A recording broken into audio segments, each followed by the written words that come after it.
everyone. Thank you for attending today. Thank you. We really appreciate that. For those of you who don't know me, my name is Kelly Briggs, the Director of Diversity and Inclusion. So again, thank you so much for joining us today. I'm excited to see everyone in attendance. For those of you who may not be aware, today, January 27th, is International Holocaust Remembrance Day. It's a day to pay tribute to Holocaust survivors while reflecting on and honoring their memories. Joining us today, we have two amazing guest speakers. We have Charles Middleberg and David Austin. Charles, a witness of the Holocaust, will share his family's journey during that time. And David, a local school teacher and author, was able to bring Charles's story to life in his book titled Small Miracle, a Holocaust Story from France. On behalf of the Diversity Committee and the Office of Diversity, let's welcome Charles Middleberg and David Austin. My turn? It's your turn, Charles. You have the floor. Thank you very, very much. As just pronounced, I am a Holocaust survivor. My story starts September 1, 1939. I was 9 years old. I lived with my mom, my dad, and a 4-year younger than me, my little brother. We lived in Paris, France. My father was the breadwinner. He was a watchmaker. Back then, that was a highly skilled profession. My mom did not work outside the home. She was a fantastic homemaker. And we had a very loving home, no question about that. Mom and dad and I had a little brother 4 years younger than me. We really lived very comfortably, but we were just a working class family. I picked that day because on that day, war ended between France and Germany. This Marshal Pétain, a hero of World War I, he took it upon himself to surrender the French to the Germans. And it was obvious because the French military was not a match to the German military. My father, which had been in the military, came back home and tried to resume a normal life.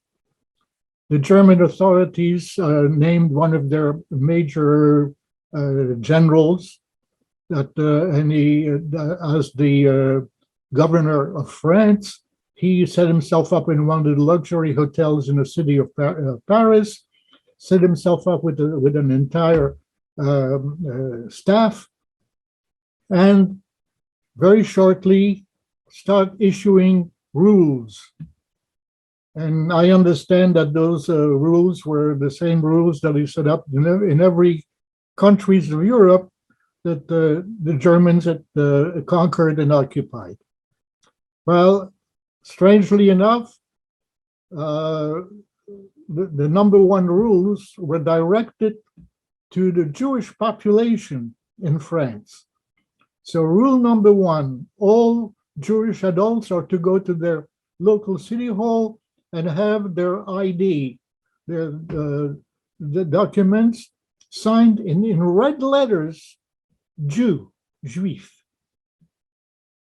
Well, it was strange, but I suppose my mom, my dad did exactly what they were supposed to do. Went to City Hall, had their IDs stamped in red letters, Jew. Short time after that, new rules.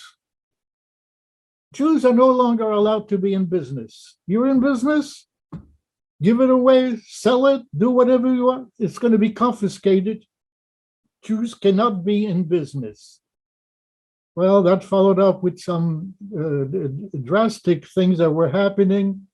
There was a bunch of hooligans who started breaking into Jewish businesses, whatever. Jews just were not allowed to be in business. Shortly after that, Jews are no longer allowed to travel. There's no such thing as going on vacation. There's no such thing as wherever you live, that's where you stay. You live in the city of Paris, you're not allowed to get outside of the city limits. This is where you stay. So now they were registered at their local city hall. Their IDs were marked a Jew. They were not allowed to be in business. Now they're not allowed to travel either. And then was limited activities for Jewish adults. And limited activities meant that if you wanted to do anything at all, you had to get the permission at a city hall, which was controlled by the German authorities. And chances are that no matter what you would expect, it would have always turned down. And then there was the next rule that affected my little brother and me, is that Jewish children are no longer allowed to go to school. You cannot have private schools. You cannot go into public schools. Jewish children are no longer allowed to go to school, which didn't make much sense, but that was it. And then the final rule: all Jewish men, women, and children, whenever we are in a public place, must wear on our outside garment this yellow six-pointed star. And I'm sure that everybody knows exactly the kind of a star I'm talking about. And kind of redundant, in the middle of the star, in black letter, it had to be printed Jew, Juif. One of the downside of wearing this yellow star is that food became scarce. So as soon as you would hear there was a shipment of milk that came at a local grocery store, there were no supermarkets then. You went to a grocery store to buy food, and a butcher to buy the meat. You would hear there's a shipment of milk that just came to a local grocery store. Everybody would rush to get in line. And of course, with that yellow star, you went to the back of the line. The downside of that is that by the time it came your turn, most of the milk was gone, most of the cheese was gone, most of the bread was gone. And life became more and more difficult for Jewish people to live. I'm going to cut down short on the difficulties it became to live as a Jew, men, women, and children.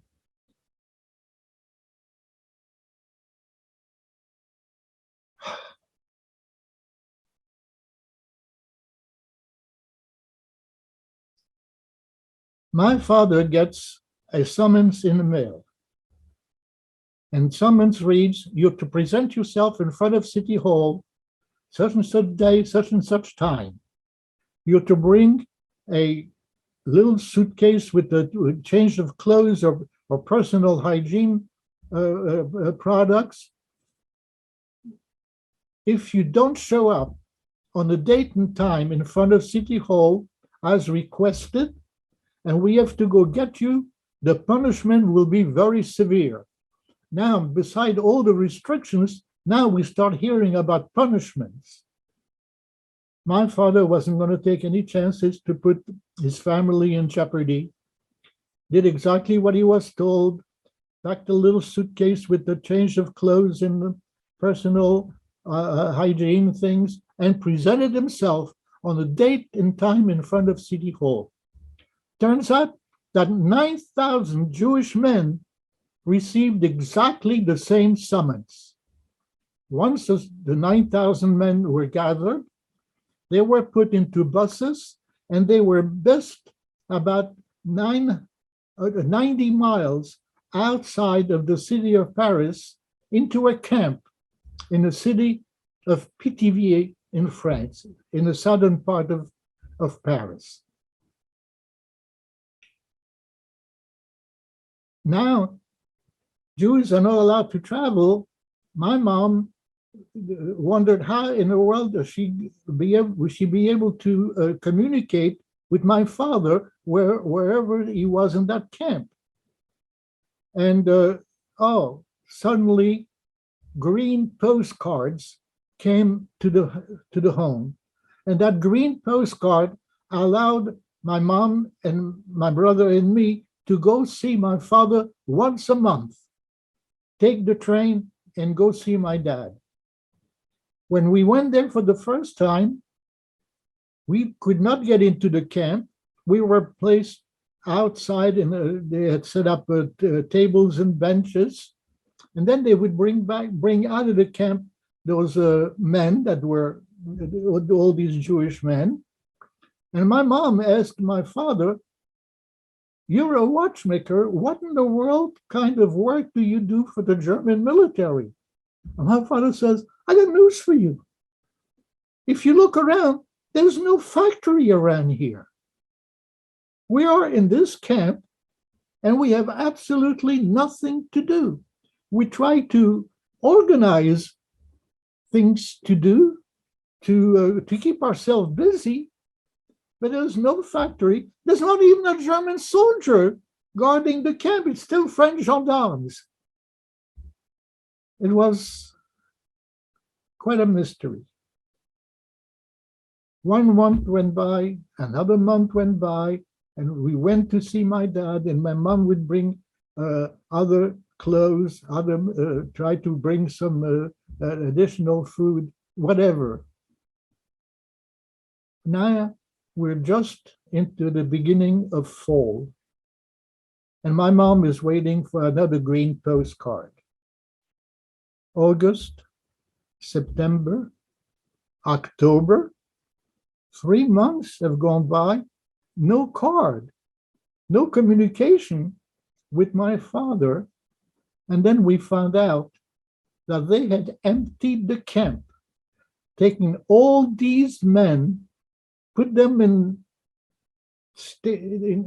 wagons, in railroad wagons, and shipped them to destinations unknown.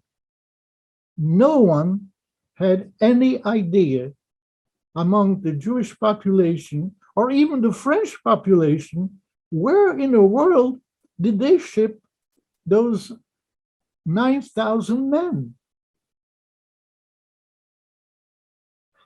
My mom had to use her ingenuity as possibly as she could to try to find ways of nourishing ourselves, because food had gotten to be scarce.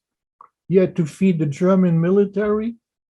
And in France, at the time, there were those weekly markets where farmers would come and bring their wares, the meat and bread and everything that was necessary.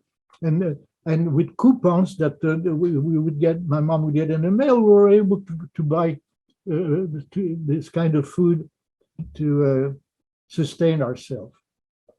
We're in July of 1942.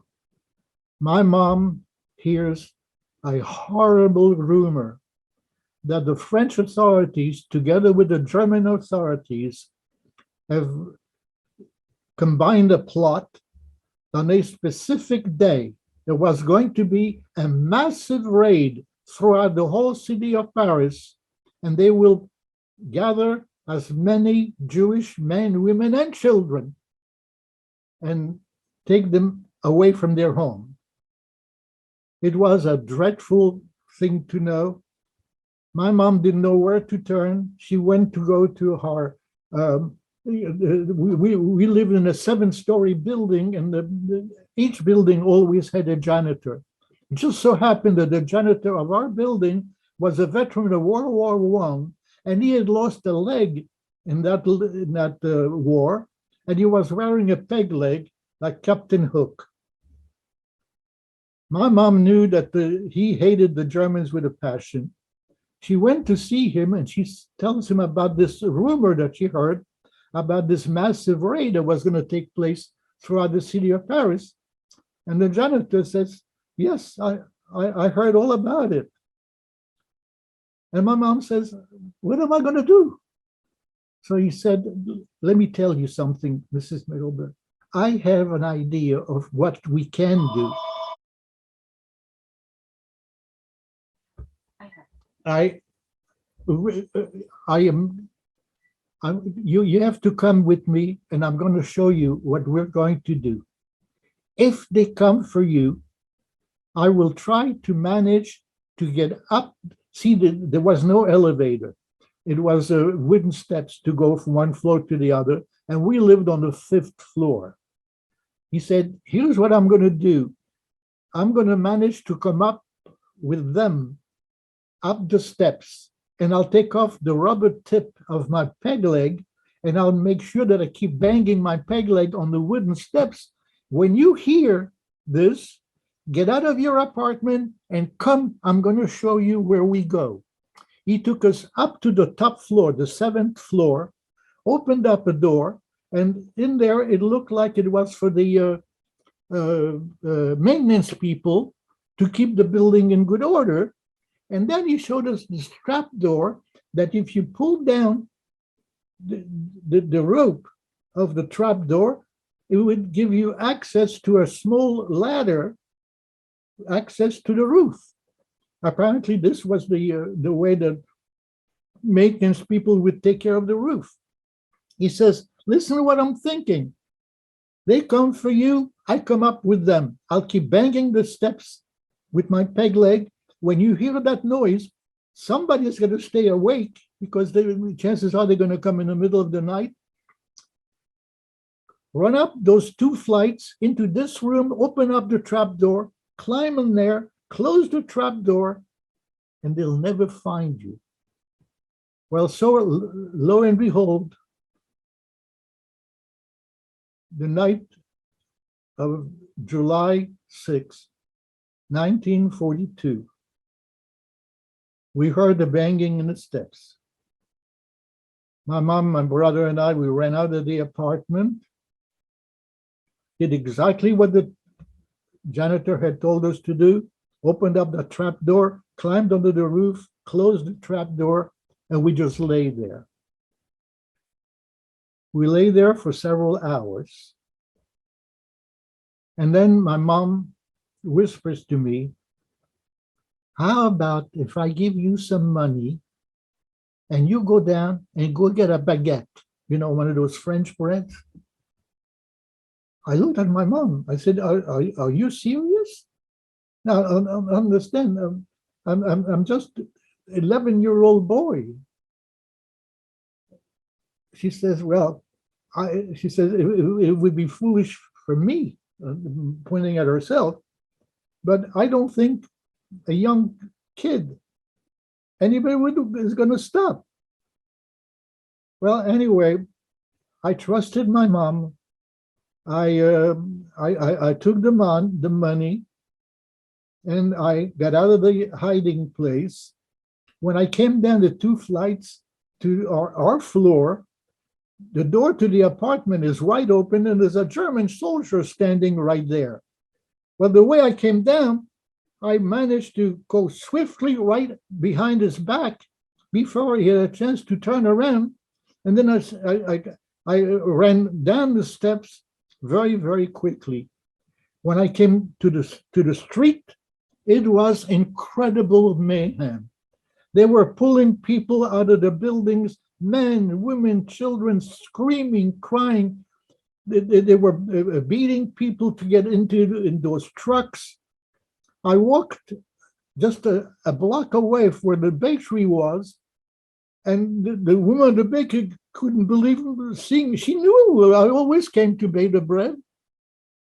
She never said a word. She just turned around, picked up a baguette, handed it to me. I take the baguette, I run out of the store, run to our building and then up the steps. But this time, when I get up to the fifth floor, the German soldier is still there. But I just show him, see, I got a baguette, and then went by him very quickly, joined my mom and my brother in a hiding place. We stayed there until it got dark. When it got dark, my mom said, how about we try again? I know the bakery is going to be closed, but at least we want to see what's happening. Well, this time I'm a lot braver because I managed to run twice by that soldier, never had a chance to put his hands on me. So the three of us come down. And there's no more soldier at the door. The door of the apartment is wide open. Everything is very quiet.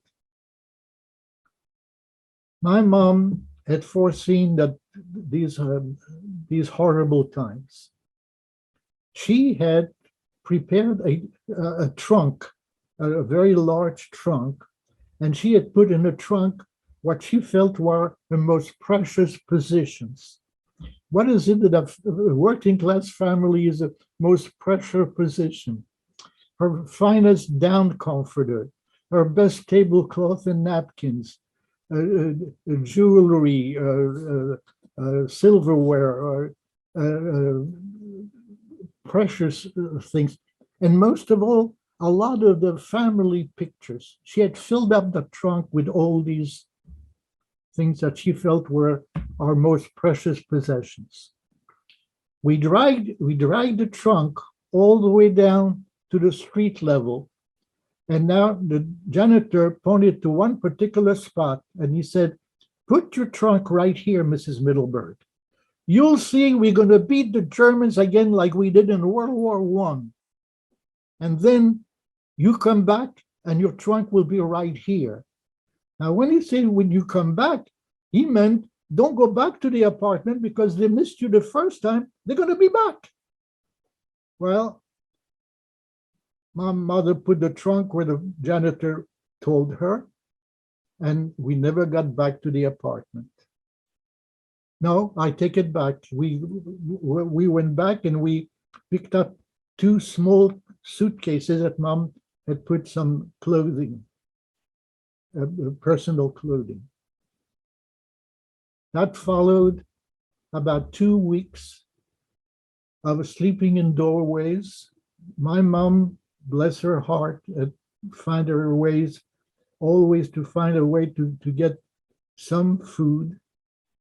She also found a way of buying some of the finest apples and pears that the farmers would bring into those open markets in the street. And then she would buy those very beautiful, fruit and vegetable, and she in turn would sell it back to other people that didn't want to get up at 5 o'clock in the morning to go to the market. Anyway, she managed to find ways. Sleeping in the doorways is something that was not unusual because France was used to very poor people that sleeping under the bridges and in doorways. This went on just for a couple of weeks. It didn't last very long. And then my mother tells my brother and me, listen carefully what I'm going to tell you. I met this Gentile lady, a non-Jewish lady, that she has the ability to take children out of the city of Paris and place them on farms where they will be safe from the German authorities. We're going to meet with this lady, and I want you to go with her. Well, of course, my brother and I immediately objected. And she says, please don't make it any more difficult that it is already. Please go with this lady, do exactly what I tell you. Of course, There was no point arguing with my mom. We met with this lady. We kissed my mom goodbye, and we went with her towards one of the Paris train stations. On the way to go, the first thing this lady has us do, whatever garments that has that yellow star, rip off that yellow star. We don't want to find anything that either inside of your little suitcase or on you that reflects something that you're Jewish, okay? So we did everything this lady said. By the time we got to the train station, there were French gendarmes and German soldiers, and somehow we never got stopped. We got on the train with this lady, and then we rode for a few hours. We get off the train. There was a man there with a horse and buggy. Apparently, this had been prearranged by this woman, and he takes us to his farm. Turns out that this is a goat farm. He and his wife, they don't have any children. They're elder people, and they're raising goats. For the milk from the goats, they make cheese, and when they make the cheese, that's what was the product that they would sell, and to make a living in that farm. When we got to the farm with that lady there had prepared a table of food. My brother and I hadn't seen such amount of food in one place, and it smelled so good and it was so delicious. I know that my brother and I, were not very proper young boys. We start eating to our heart's content. And just, of course, the adults were just there watching us. When we had our fill, the farm lady said, okay, you're just going to clean up, and I'm going to show you your room. This is where you're going to be staying as long as you're going to be with me. And she showed us the room. We say goodbye, good night to everybody, and then cleaned up and went to bed. We got up in the morning. This lady introduced us in a village. There were a lot of young boys and girls. It wasn't very difficult for us to become friendly with other boys and girls. Of course, this was a late July, so there was no school. School wasn't going to start until September. And we became very friendly with other children. We played practically every day. Every so often, I would try to help with milking the goats. But it was a very simple life. 3-4 weeks went by. And the lady that took us to the farm, she's back. She's back, and she hands me an envelope. And she tells me, I know exactly what it says in the letter in that envelope.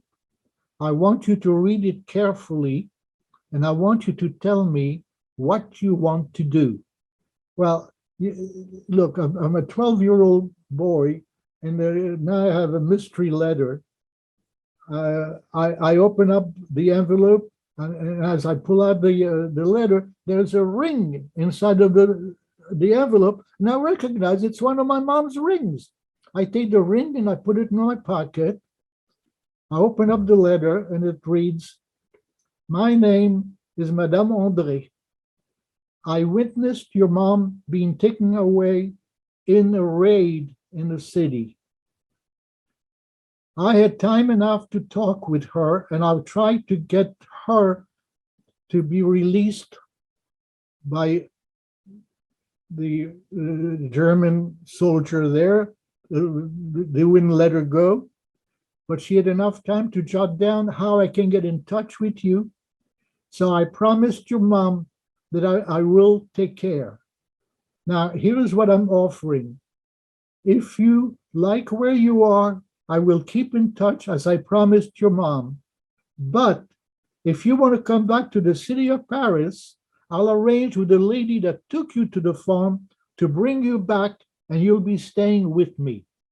It was signed Madame André. I have absolutely no idea who in the world is Madame André. I don't know how my mom got to know Madame André, whether it was an accident or whatever. So now understand, I'm 12 years old. My little brother is 4. No. He's just 4 years, he's 8. And I have to make a decision for myself and for my brother. Well, I love the people at the farm, and I was doing very well with the kids in the farm, but it's still, I'm a city boy. I'm not used to. I would rather go back to the city because that is what I'm more familiar with. And besides, I would like to know who this Madame André is. So I tell the lady who took us to the farm that I want to go back and I want to meet this lady. So the farmer said, "Where are you going? You don't even know this woman." So the lady who took us in the train and just came back to bring me the letter says, well, she tells a great big lie that she met one of my aunts, and that aunt got in touch with her and asked for my brother and me to come back to the city of Paris, and she should be the one taking care of the boys. The matter was settled. My brother and I are going back to the city of Paris. When we get back to the city, we get to meet this Madame André. Turns out that she's married, husband, and 2 children, a daughter 2 years older than me, and a boy 1 year younger than me. And she's running a business. She has a restaurant. When we get there, she happened to own most of that small building where the restaurant was. She took us to the top floor and showed us a small room where there was a cot inside the room, and there was also a chest of drawers. She said, "Boys, this is going to be where you're going to be staying as long as you're going to be here."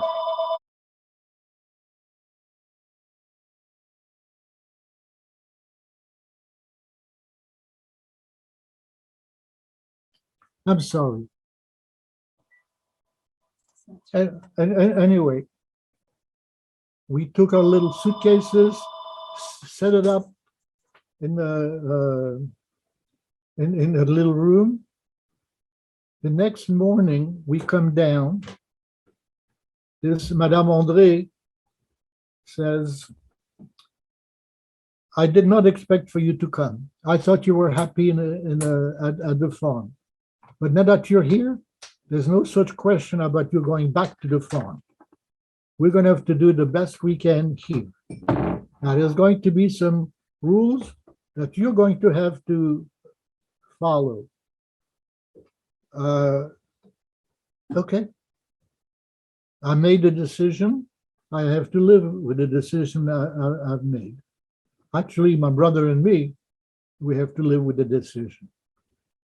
Now, she tells us that she got in touch with the principal of the elementary school, and he is also a veteran of World War I. I had no problem for my little brother to go to the elementary school. But he says the older one, he's old enough to go to middle school.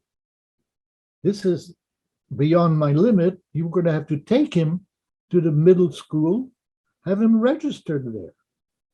And the principal said, Madame André, I wouldn't advise you to do that because you're going to get involved with the authorities. I would keep him away from school. So that's the way it turned out. My little brother would go to school and me not. So he says to me, this is not going to be a free ride. If you're not going to go to school, then you're going to be working right here in this cafe. And that's the way it turned out. My little brother went to school and I went to work in that cafe. That meant that get up in the morning, get up at 7 o'clock. My little brother would get himself ready to go to school. And for me, I worked in the kitchen of the restaurant. Well, what did I do? It was washing the dishes, washing the pots and pans. It was, you got to understand, for a young boy, it was quite a job. But I did the best I could without breaking anything. And then after a while, Madame André hired a young woman, and then she relieved me from washing the dishes in the kitchen. So now that she relieved me from the work in the kitchen, I still had to do work inside of the restaurant. So it turned out that I had to work in the cellar of the restaurant. My job was to wash the bottles. There was like a tree. I would put the bottles upside down until they would dry. When they would dry, then there were those barrels of wine with a spigot, and my job was to fill the bottles, cork them, then put a label on them. And this is what I would do from 7 o'clock in the morning until 7 o'clock in the evening, every day, including Saturday. Sunday was a day off.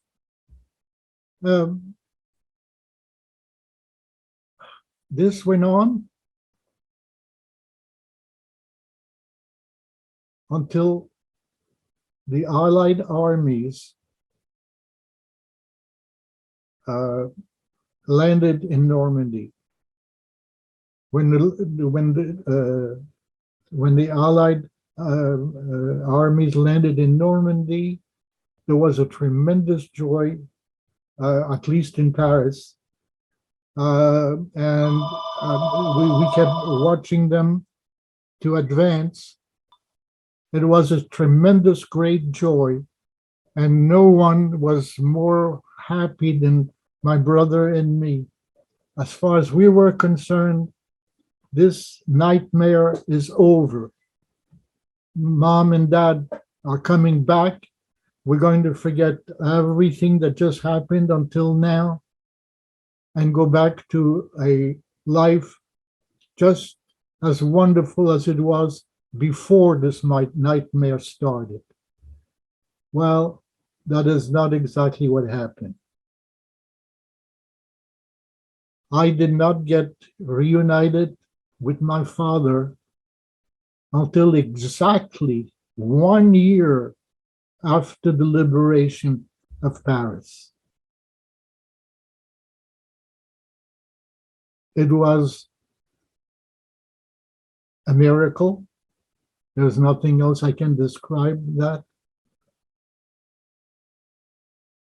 Exactly 1 year after the liberation of Paris, I got reunited with my father.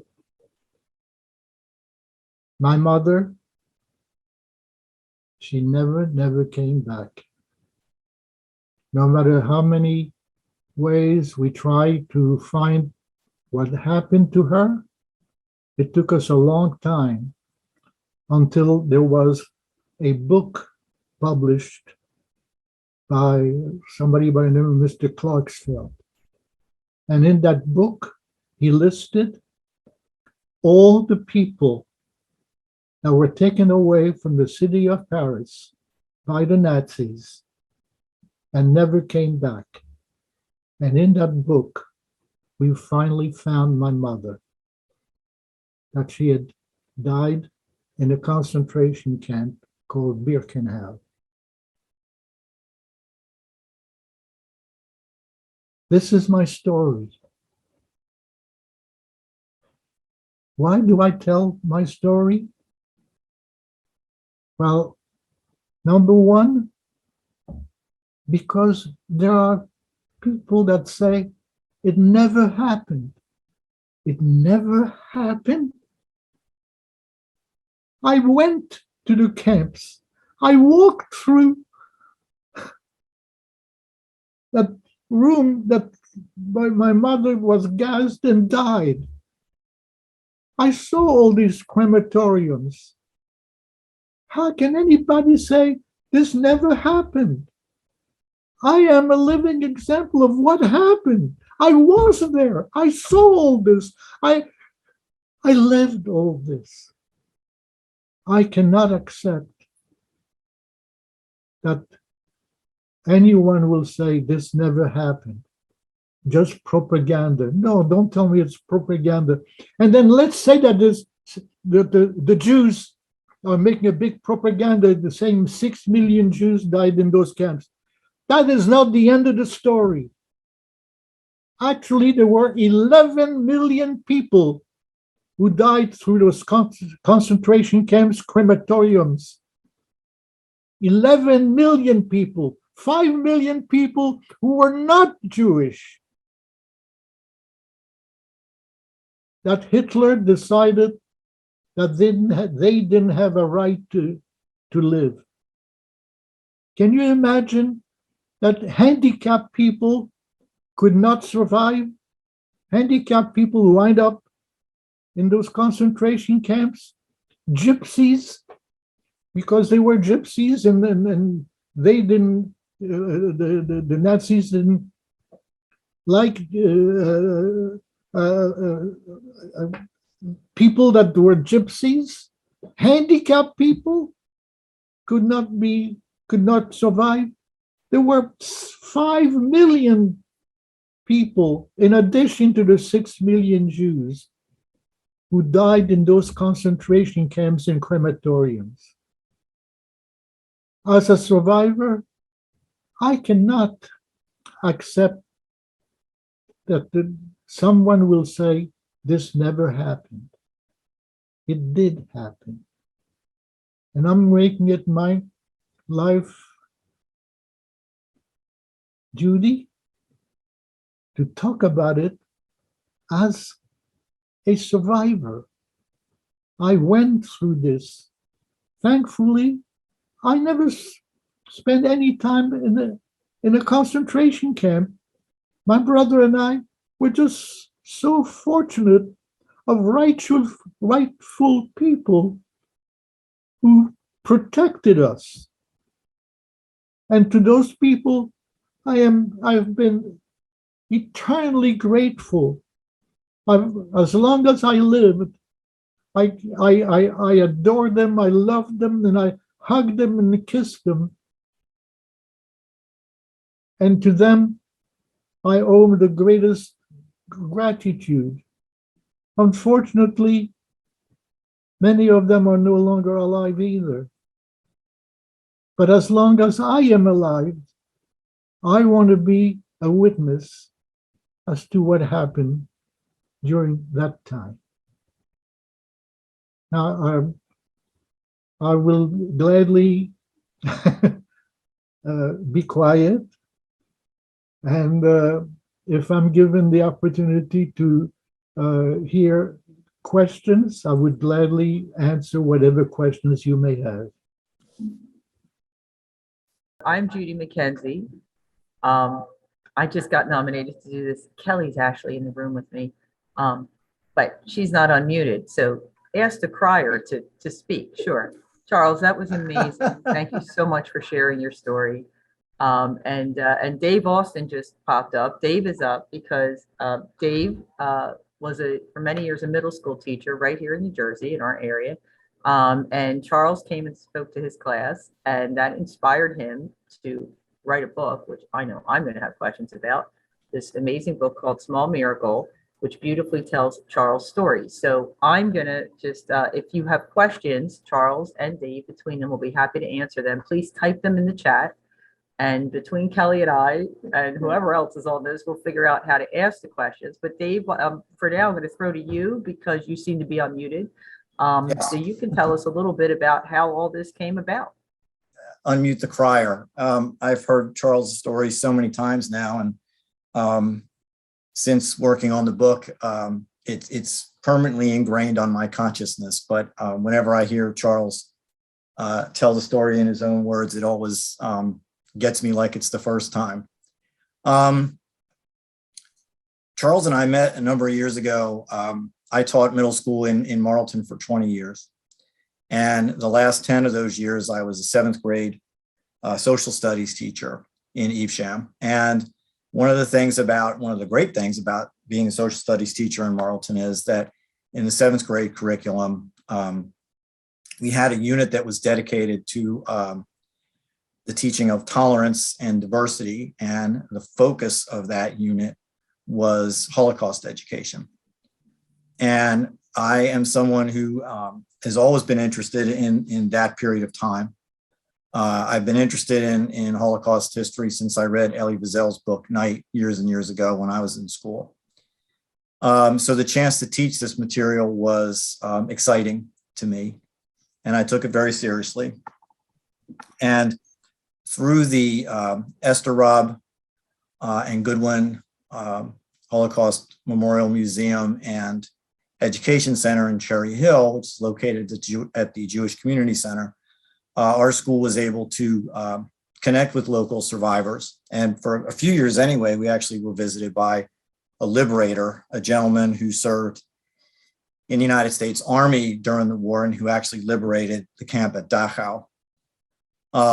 And it was an incredible experience to have these folks visit with my students in person. One of the things that I admired about Charles right off the bat was the fact that he has the ability, and I'm sure after you've heard him today, you understand this, he can captivate an audience of 150 7th graders for over an hour. That is no small feat. The teachers, everybody I worked with, including myself, were quite envious of that fact. And things you talk about the idea of small miracles, which is the focus of the book. This, as Charles said at the end of his talk, this series of things that happened throughout his experience that saved him and his brother.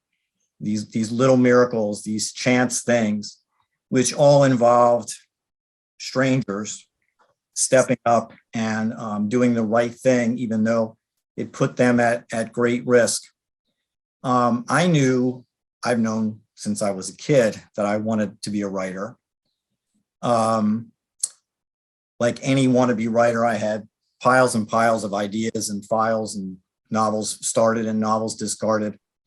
And after hearing Charles for the second time, speaking to my students, I knew that Charles's story is a story that needed to be preserved, and that I wanted to take a shot at being the one to preserve it.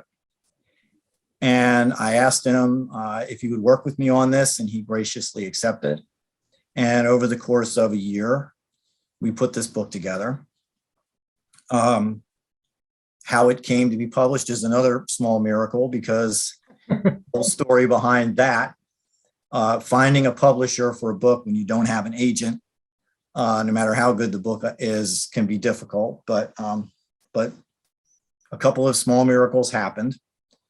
And the book is now out in the world. And the book is something that I'm very proud of. And I'm proud of it because this book has, it made me a published writer, but it also gave me a friend for life.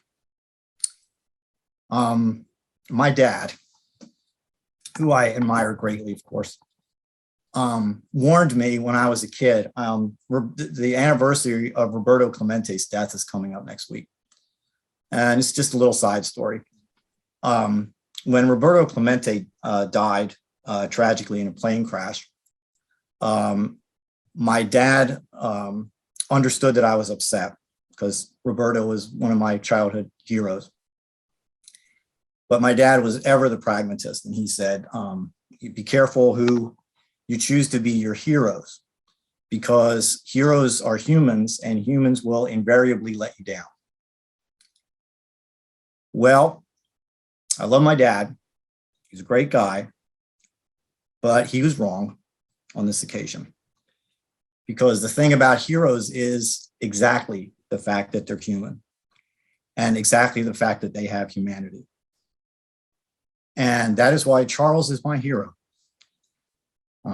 He has told his story to so many young people in particular, and now to all of you. And it's a story that you need to hear. It's a story that you need to take to your heart, because it does show what can happen when hate gets out of control.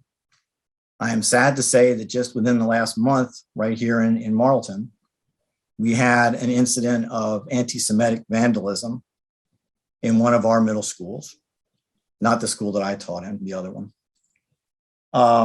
It was very disturbing, very disappointing, because again, we try very hard to educate our kids here in this district about this history, and it doesn't always stick.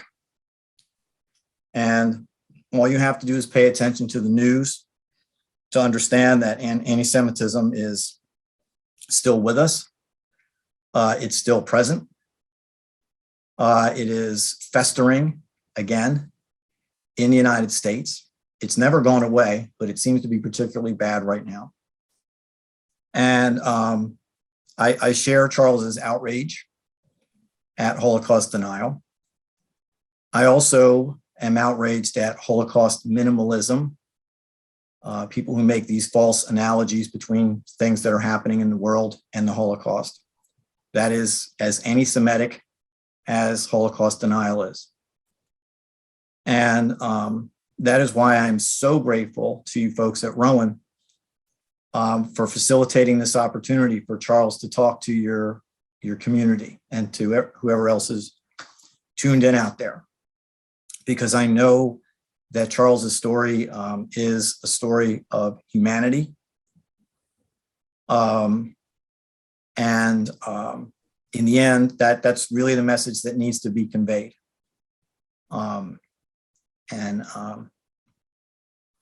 Yeah, thanks for that chance to speak.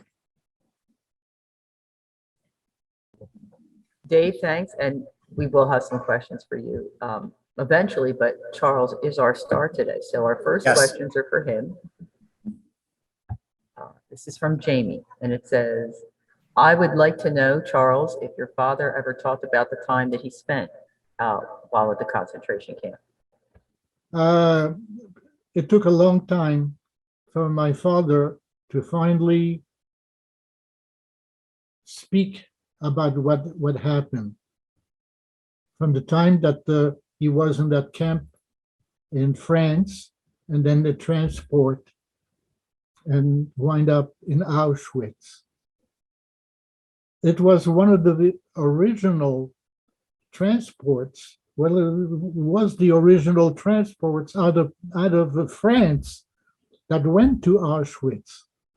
And when I finally was able to get my father to open up and say what happened, he tells that when that train arrived in Auschwitz, and as they were getting off the train, there was a Nazi officer who was there doing a triage.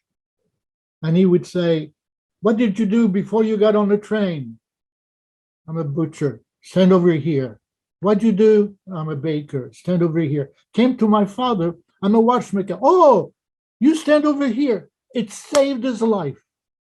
Because what they were doing, they were confiscating everything of value, jewelry, watches, whatever it may be.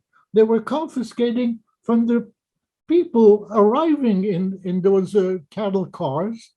They gave my father a small bench in the corner of a barrack, and they would bring all this jewelry and watches, and he would fix it for the camp guards, for the officers, and as he would give it back, to them, he said it's worth another bowl of soup, it's worth another couple slices of bread, and that's how he managed to survive.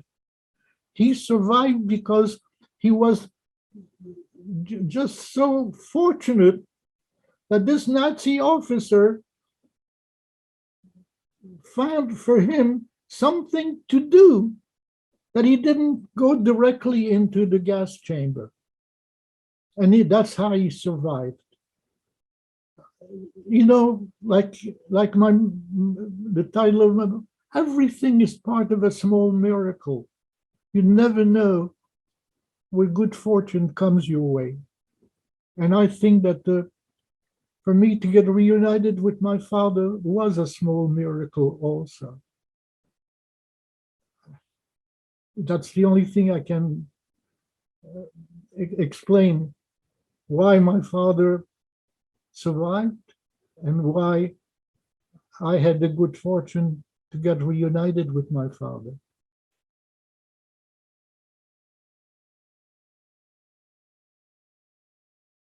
Charles, thanks so much for sharing all this, because I know it has to be challenging for you.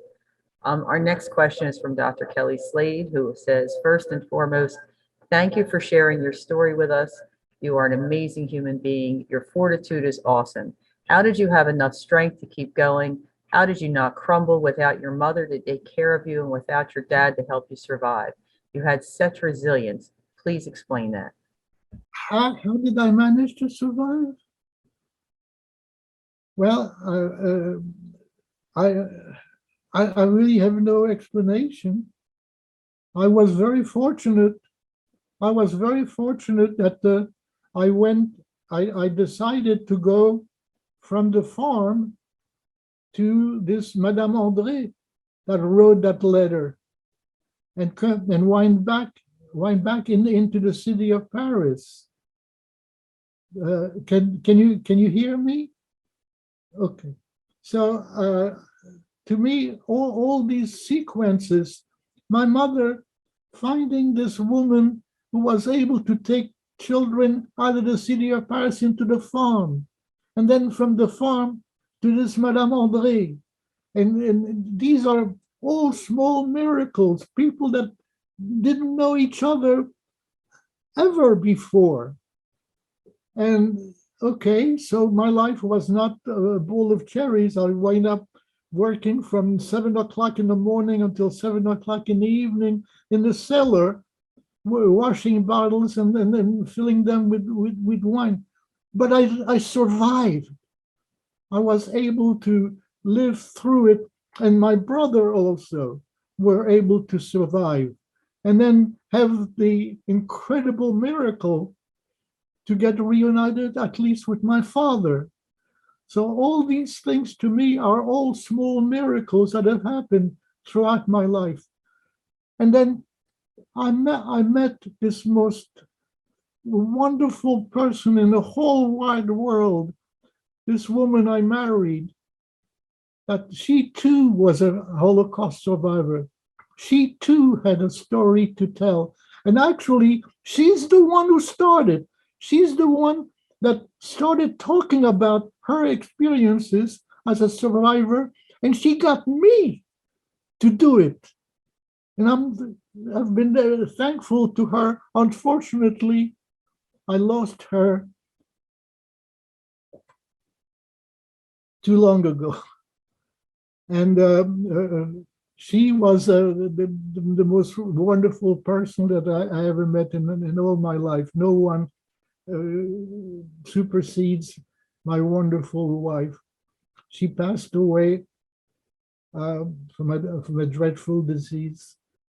But I have 4 children, 2 sons, 2 daughters, all of them adults, all of them educated. Actually, the 2 older ones are now retired. and doing wonderful things to help society. My daughter, who is not quite ready yet, I think it's going to be about maybe 10 years before she's going to be ready to retire. And then, of course, my youngest son, that he is not even thinking about that. He too is doing quite well for himself. And I am so deeply grateful for that. And now those 4 children that I have gave me 12 grandchildren. 12 grandchildren. And most important of all, I have great-grandchildren. Little babies are now great-grandchildren. I have 6 great-grandchildren. And what more could I possibly hope for in my life? I survived this thanks to all these incredible, wonderful people. But I've had an incredible life myself, a beautiful, wonderful, incredible life myself. And I just cherish the idea of sharing it. Okay. Try to keep it together for that one. Thank you for that. And we are also so grateful that you are here among us and this great legacy of your children, grandchildren, and great-grandchildren. Congratulations. Carol asked a question about so many recent instances of anti-Semitism coming up again today, and how you feel about that. It hurts. It hurts terribly that somehow, and I don't know why, and I wish I would understand why, that there are people who have a need to have somebody to blame for their shortcomings. And it's so sad that there's nothing else they can do but to ferment hatred.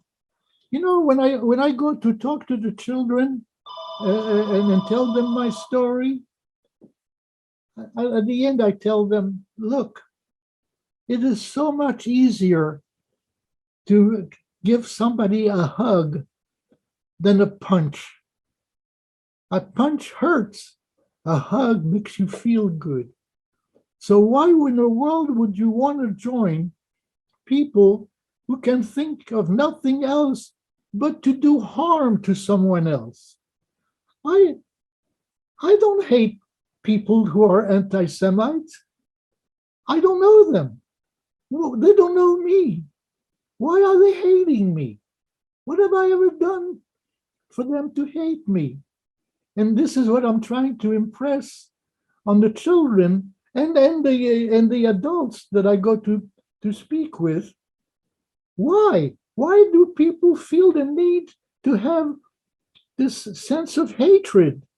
Okay, so it's because I'm a Jew. But that's not the only thing that they hate. They hate Muslims, and they hate black, and they hate yellow, and they hate pink, and they always have a reason to hate. They cannot live without having some kind of hatred. I pity those people. I truly, truly pity those people.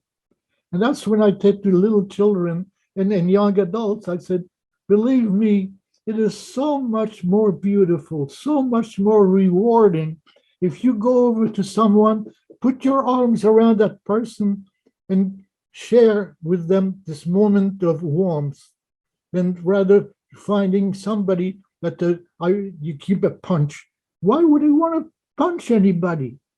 What did I ever do to the people like that? So. Okay, Charles, we have one that is Jane. wanted to know, tell us about when and how you and your family came to America. That's a little that's a little story by itself. First of all, when when my brother and I got reunited with my father, and he was his health was very poor, and it took several months for him to get back as a normal person. The very first thing he did, he says, I am not going to stay one more day if I can in France. I want to go to the United States. And he went to the American embassy in Paris and applied to come to the United States. Well, there were millions of people who wanted to come to the United States, and it took us 5 years until finally my father came home one day and he says, guess what? I just got from the American embassy. We can come and we go pick up our visas to go. Well, there was great joy, but there was also, the joy was kind of shadowed. In the meantime, I had gone to school. I graduated from a school, and I'm going to brag, I graduated with honors of the school. Actually, I graduated second in my class, and my father was very upset. He said, you should have graduated first. Okay, second was not good enough for him. But in the meantime, I met this lovely young woman. And with time, we had fallen in love with each other. How do I go tell her that whatever I promised her is going to be put on hold because I'm going to America? So my father said, well, just tell her that this is an opportunity that we may not have again, but we will go and we will do everything we can to bring her to the United States. And that's the message I gave to this lovely young lady. She said, there's nothing else I can do but accept it. And I hope this is well, that's exactly what happened. A year after my father, my brother, and me came to the United States, she came and we got married here in the United States. And that was the most fantastic, beautiful marriage. This young woman, this woman turned out to be an incredible gem. I must dedicate the raising of the children mostly to her. She did a fantastic job. My 4 children till today revere their mother. Unfortunately, she passed away from a horrible disease, cancer of the breast. And but no matter what, we get together every Friday night, my children and I, and not a week goes by without her being remembered. So that's the great fortune that I had, is to marry this wonderful woman. Charles, if your secretary, phone assistant, helper there has a family photo around showing your wife, we'd surely love to see it if there's a family photo of your wife, if there's one handy. But we don't want you to leave us because we still have questions coming in for you. One was Kathy asked, of course, folks, I'm going to tell you now, you all need to get the book, which Kelly just put in the chat. I think you can even get a signed copy from Dave and Charles, Small Miracles. It is available on Amazon. If you want to read it right away, you could also get it to me and I'll get it to them to sign. I'll make sure Jane, who asked, happens to be our librarian. I'll make sure we have a copy for the library, but support small authors and you can buy it. You would know these answers, most of them, if you got the book. But tell us, Charles, what happened to the trunk? Oh, I'm glad you brought this up. Oh, she. Okay, now my father is back, And I I tell my father, you know what? Mom's trunk. So we go, and my father and that janitor, they hug and they kissed each other. And he said, see, I told Mrs. Middleburg that we're going to chase the Germans out of our country. Here's your trunk. This is yours. And we took possession of that trunk. Well, you must believe me. I still have that trunk today. I don't have all the things that were inside that trunk. The comforter and tablecloth and everything else is long gone. But what I have most important of all are all the pictures that my mom had the foresight to put in that trunk. Okay, I have all kind of pictures, but and those pictures are hanging in my home. My daughter just brought to me. Now this is my pictures. Now I want the pictures that I have pictures of my my paternal grandmother is hanging in my home. My dad's wedding portrait is hanging in my home. These are incredible, precious possessions. For me, it's the greatest joy is to have that, and to have in all these pictures. It's such an amount of snapshots in the small pictures and so on. This is actually.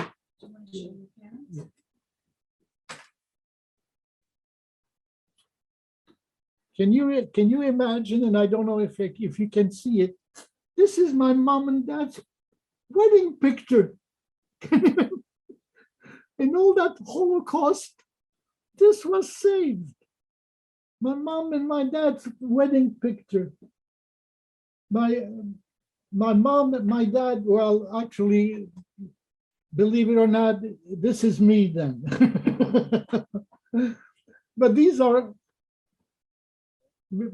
beyond value.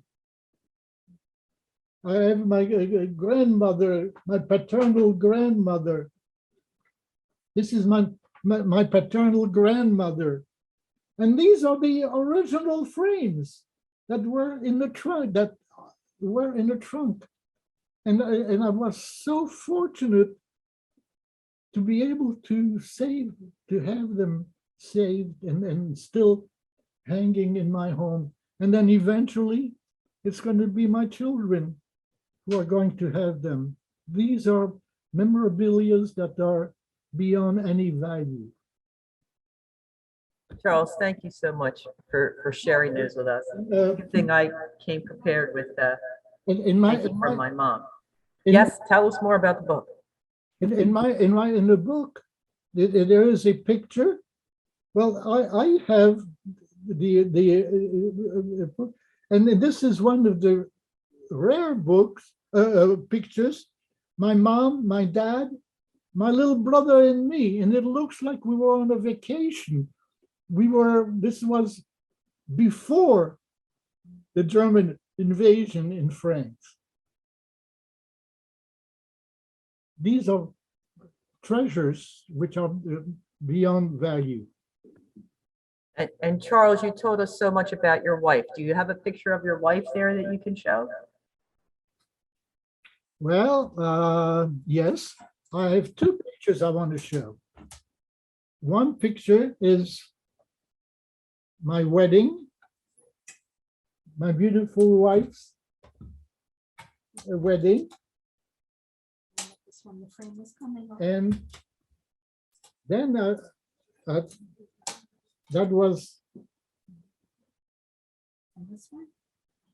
and this is 50th anniversary, the 50th anniversary of our wedding. And then there's another picture that I want to show you, and that shows just my wife. She's such a beautiful woman, an unforgettable, beautiful woman.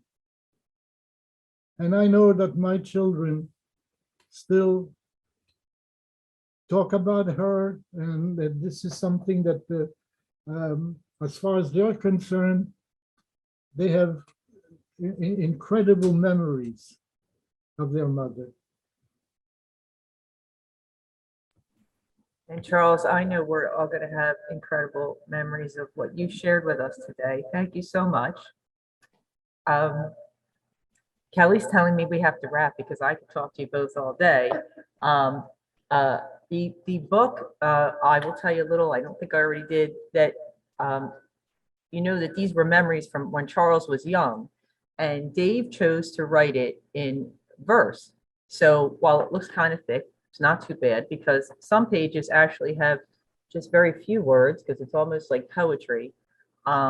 So it's not a long read, but it's a very, very powerful read. So I encourage you to borrow the book or buy the book. Find me or Kelly, we'll help you with that. Or like I said, you can find it on Amazon. Charles, before we go, or Dave, is there anything you want to say before we go? Yeah, no, I just want to again thank everybody at Rowan for the facilitating this opportunity for Charles to share his story with all of you today, especially today. And yeah, the book is available on Amazon and Barnes and Nobles and at Inkwood Books in Haddonfield. If you want to support an independent bookstore, you can also get it directly from the publisher, Fernwood Press. No, just thank you all again, and thanks to everybody who attended today. May I say something? Yes, please. I don't want this to be a commercial for my book. Oh, go ahead. The idea was that yes, the book was written in common with between the two of us, but more important is that what I bring out with this book, and what I bring out mostly for me to come in person. Unfortunately, we have a terrible health situation worldwide that keeps me from going in person to all the various places where I normally have done for the last, 10, 15 years, 20 years, talking to school children and universities and churches and everyone who wants to hear the story. What is more important is that this story, forget about the book, but the story itself needs to be remembered. We just don't want this to happen again. Such a disaster of so many millions of people dying is unnecessarily. Can you imagine all the brains that died in those concentration camps? Writers, doctors,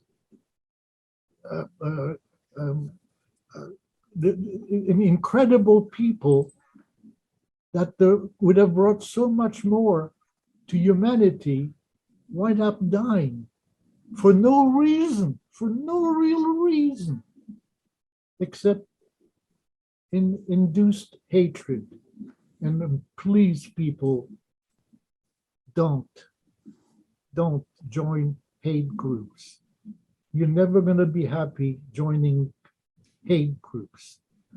If you, and I keep repeating the same thing I tell the children, believe me, it is so much more pleasant to get a hug than to get a punch. One of them, you feel good, the other one, you don't. Thank you very much for listening. And that's the only message I can leave with you. Charles, there are many, many beautiful comments in the chat that I think we can save and get to you. But all of them are saying thank you and how amazing you are and how grateful we are that you took this time to share with us today. And we're going to see when it gets a little warmer if maybe we can arrange for you to come here in person so we can give you some hugs, buy some books, because maybe you don't care, but your author cares. But remember, it is how your story will be remembered for many, many years to come. So a huge thank you to both of you. And until we can see you in person, if you can't see all the people on the screen, you're getting I'd give you a standing ovation by Baylor Shop, but we are so grateful. Thank you both so much.